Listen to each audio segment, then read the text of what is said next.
Hey boys, NinjaNamedJay here, and another week, another episode of The Last of Us. And last week was fucking crazy.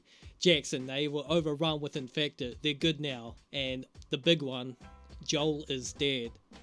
Pedro Pascal is gone. He's not in the series anymore. Now we got Ellie. Now all we have is Bella Ramsey. But fuck it, we're still watching. And I'm still reviewing.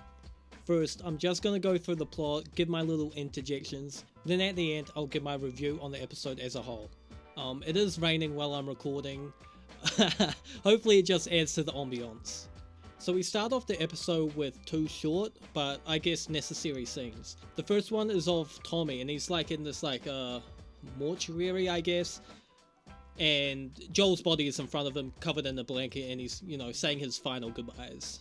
Then we switch to Ellie, and she's in like the hospital, and she's getting woken up. She's been in I guess, somewhat of a coma. I don't know, she's just been asleep. She's been drugged up, I think.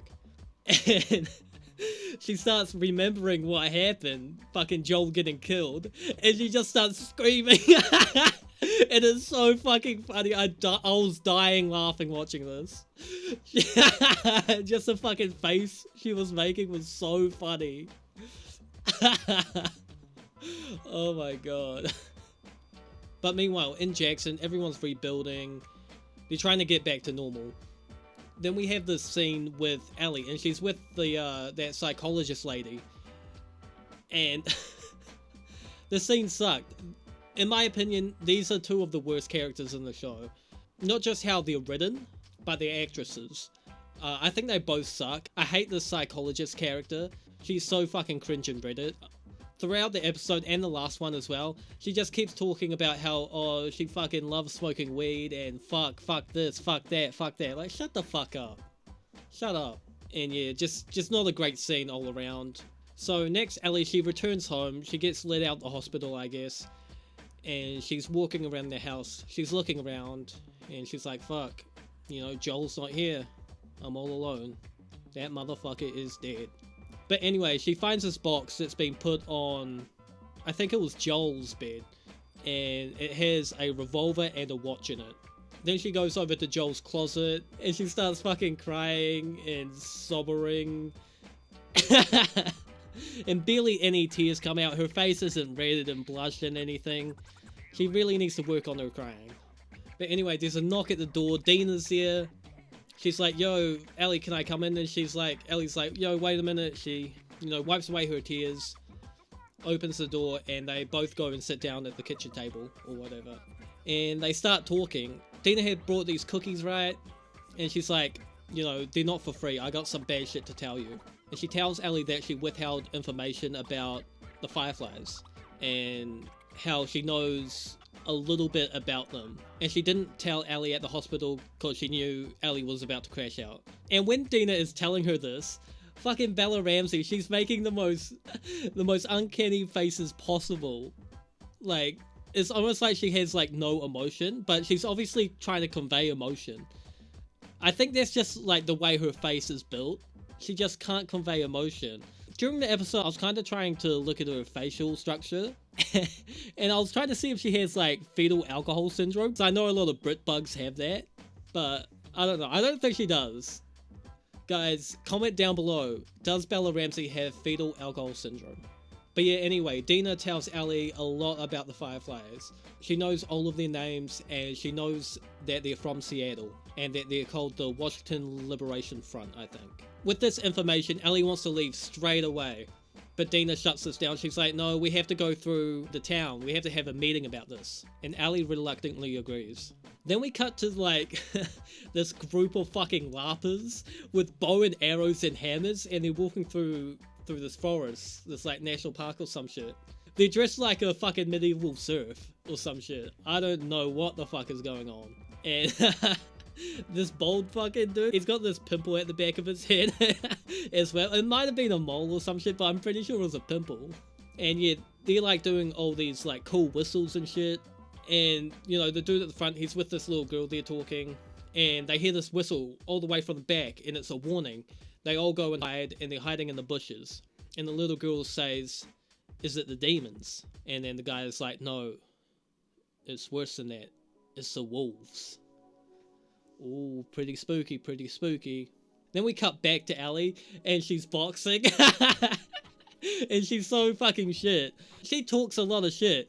If she pulled up to me with those skills, I'm just going ba ba ba ba ba ba ba ba ba ba ba ba. You go, I'm giving her the fucking meanest combination. Like, I'm going fucking Alex Pereira round 4 against Khalil Roundtree on her ass. Boom, boom. I'm entering the flow state. But yeah, she's with the Asian guy, Jesse. I keep forgetting his name. And they start talking about the meeting. He gives Ellie a couple tips. He's like, yo, don't be angry. You need to be chill. Maybe just write down your thoughts. And she's like, yo, you're on my side, right? And he's like, yeah, I am. Don't worry about it, bro. But yeah, then we cut to the meeting. People start talking about, you know, the possibility of taking like 16 people to Seattle and fucking shit up. One bitch gives like a decent point. She's like, yo, we just got, you know, fucked up by the infected. You know, lots of people died. Maybe let's wait. You know, sending 16 people, it's not the best idea at the moment. You know, fair points. Then this fucking Asian dude starts talking, and he's like, yo, dude, we need to forgive them. You know, we can't be doing this revenge stuff. You know, Christ said, you know, pray for your enemies and shit. But me personally, that is absolute cuck shit. I'm on fucking Ellie's side for once. I say, let's go and fuck these motherfuckers up. You know, we need to get our lick back. And someone in the show actually agrees with me. Seth, if you remember from the last couple episodes, at the end of episode 1, he called Ellie and Dina a bunch of fucking d***s. And that was really base. Then last episode, you know, he cucked out, he apologized, pretty cringe. But no, now he comes in, episode 3, he's back on his base fucking shit. He's like, fuck that, fuck you Asian guy, you're a pussy, you're a bitch, we need to kill these motherfuckers. And I couldn't agree more. You know, everyone in the comments, everyone watching, round of applause for Seth. That was a good moment. I fuck with that. And then Ellie, she reads off her, you know, script that she wrote, and she's like, Joel was important. You know, if this was your father, if this was someone close to you, you would want to do this. She's like, yeah, we need to go. We need to go fuck these people up. Then the town council votes on it. And they lose. Ellie lost. It was like 3-8. Sucks for them. Then we get this like little scene with the psychologist and Tommy, and they're at this like softball game or some shit. Maybe it was baseball, I don't know. And that scene sucked. You know, and she's like, dude, Ellie can't be saved. A pretty forgettable scene, probably could have been cut. And by the way, this episode, it takes place like 3 months later or some shit after the last episode. But even then, like, I don't think you should be doing normal stuff like watching fucking kids play softball. Surely there's like more important shit to do, like fortifying the walls or some shit. I don't know. Then we cut back to Ellie, and she's back at her house and she's prepping. She's like, fuck that shit, I'll just go by myself. I don't need 15 other people. I'm gonna go kill these motherfuckers. Dina knocks at the door. You know, she lets her in, and Dina's like, what the fuck are you doing, Ellie? And Ellie's like, I'm gonna go get my fucking lick back. And then Dina's like, yo, I'm gonna join you. What's the plan? Ellie, the dumb bitch that she is in the show, doesn't have a fucking cohesive plan for some reason. She thinks she's just gonna fucking waltz to Seattle with like no food. And Dina starts explaining like, you know, we need a horse, we need boots, we need fucking food, a tent, you know, the whole nine. And then Ellie's like, I don't have some of that stuff. And then Dina's like, yo, I know a guy. Meet me at the gate at 3 in the morning. Then it's 3 in the morning, they're at the gate, and we see a shadowy figure coming out of the darkness. You know, who could it be? Who is secretly supporting this little plan? Could it be Jesse? Could it be maybe Tommy? Could it be Tommy's wife, you know? Tommy's wife, the black lady. No, it's fucking Seth. He clutches up yet again. My man, my fucking guy. He gives them a horse. He gives them all these supplies. And when this is happening, Ellie is giving her the biggest fucking stank face. Like, you fucking bitch. He is fucking helping you, you stupid fucking bitch. I can't remember the line, but she fucking sneak dissed the fuck out of him. I think he was talking about how he got, like, hurt on New Year's, and she was like, yeah, you fucking deserved it. Like, shut up, he's fucking helping you. But yeah, W Seth in the comments, he gives them all this shit, and they go on their merry way. Then we have a beautiful scene after this. They're in this prairie somewhere outside of town, and it's where they buried their dead. And this scene is very beautiful. You got the nice warm orange sky, and then you contrast it with the shadows. Ellie is cast it in shadows, and this represents what's to come. You know, she's shrouded in darkness, even though there's so much light. Because she's about to fuck shit up. And then we get this one shot of all this like wheat in the foreground and her in the background, and she's, you know, still in darkness, you know, representing the dark future ahead. No, I'm not doing you know, I'm not doing that gay fucking media literacy shit. That's not what this channel is for. This is not what this channel's about. But yeah, no, this was a very beautiful scene, very well shot. And then we get this little time lapse of Ellie and Dina. They're on the horse, and they're trekking through the beautiful Wyoming landscapes. Very good shots here as well. Very beautiful landscapes. Then we have this like little scene. They're like camping in this tent because it starts to rain, and you know, they start talking, and she's like, Dina's like, she's like, yo, do you think Jesse's like sad? He's got this like, he's got this sadness to his eyes. And Ellie's like, no, I don't think so, dude. And she's like, then Dina's like, maybe it's me. Maybe I'm the sad one. And they start talking about, you know, how they kissed on New Year's. And Dina's like, you know, rate me out of 10. How good was the kiss? And then Ellie's like 6. And Dina gets, you know, a little heated. And Ellie's like, oh, you're super high, dude. You're super high. And then they're going to sleep, and Dina's like, I wasn't that high. Like, shut the fuck up. But yeah, then it's like the morning after, or maybe it's like a day after, and they're going through this forest. And, you know, the forest, it looks kind of similar. I think we might have seen this earlier in the episode. On the ground, we find a dead man who happens to be bald. Kind of like the dude at the start of the episode.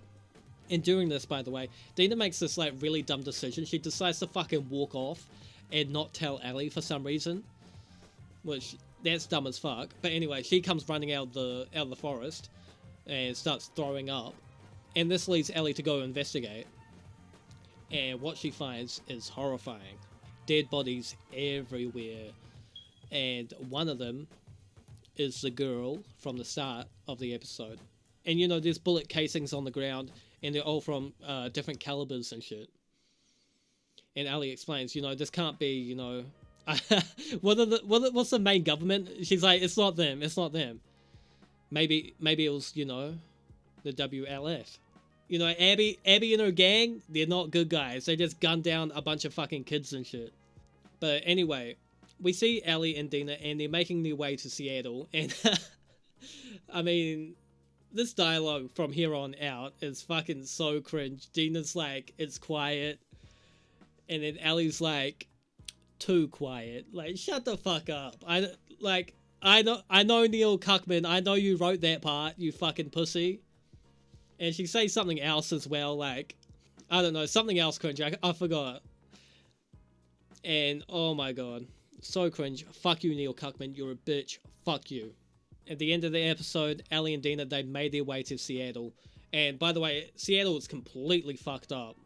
Buildings are decaying, and it's being overrun with forestry, with, you know, greenery. But then, at the end, we also see one of the Firefly guys. He's up on top of, like, the Seattle Tower. And he's, like, looking around with some binoculars.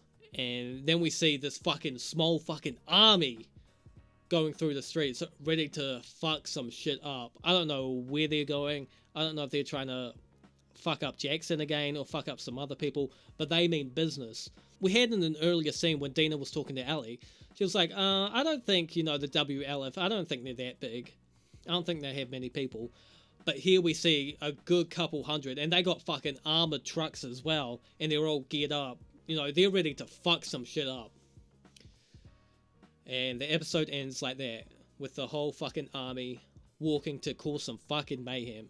Pretty decent episode, light work, light work. So I felt the pacing, mainly at the end, was way too rushed. 1 minute they're just leaving Jackson, then at the end they're in fucking Seattle. I would have liked to maybe stretch this out a good 20 minutes, maybe have them arrive in Seattle in like the first 15 minutes, 20 minutes of the next episode. In the meantime, we could have some scenes fleshing out the relationship between Dina and Ellie. I thought that would be nice, but you know, I guess we're not going to see that. No, maybe their horse dies on the way, and I don't know. I'm just spitballing here, you know. I also wish they could have did something with the group that were massacred. I think I did like Google like who they were, and I think they're called like the Seraphites or some shit. I haven't played the second game, by the way, so I don't know what the fuck's happening. I hope this is not the last time we hear from them, because they sound pretty cool, you know. They have this this prophet that they were talking about, and how they follow her teachings or some shit. Some bitch that had died like 10 years ago. But yeah, they sound cool, they sound cool. We also have some lackluster acting from Bella Ramsey. She's really fucking inconsistent. She did have a couple good scenes. Mainly the scene where she's at Joel's grave. She was very good there. But she just really needs to work on her face control, I think. I don't know if I'm nitpicking a lot with her. But, you know, I know she has potential. I watched Game of Thrones. And what I remember, she was so much better in that. I don't know what it is with this show. She's just, oh, she's rough. She's rough. But yeah, next episode looks fucking insane. I feel like we're going to have a lot of action next episode, which I'm looking forward to. You know, this one was a little slower, but it's obviously setting something up. You know, kind of like the first episode, so I think they have a little recipe going on. You know, a setup episode, then action. Setup, then action. Hopefully next episode we see some motherfuckers getting killed. But yeah, ooh, that's gonna do it for me, I think. I believe it stopped raining like halfway through recording. But anyway, I need to go to the gym. This review is gonna be coming out a little bit late. I was busy yesterday, sorry about that. But you know, I have a life. But yeah, leave your guys' thoughts on the episode below. Yeah, thanks for watching. I appreciate you. I love you guys. Peace. Is a female version.